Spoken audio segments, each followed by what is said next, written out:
Katie is een nie winsgewende organisasie wat op die been gebring is om presies 69 jaar terug om die boere, die plaasboere te ondersteun deur om voeding vir hulle diere te gee. Dit is in 'n tydperk waar daar baie droogtes was.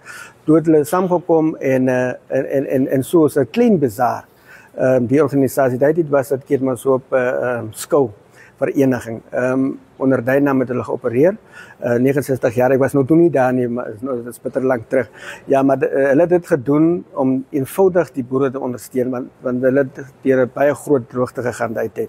En so het ons maar opgebou tot waar ons vandag staan.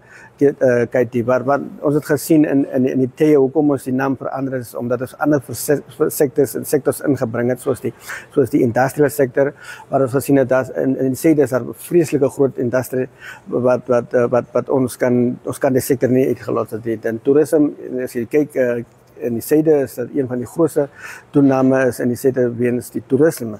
En dis hoekom ons hulle aan boord gebring het om ook die sektors te kan cover, deur om hulle aan boord te bring in die blootstelling vir die dorp en die sektors te bring.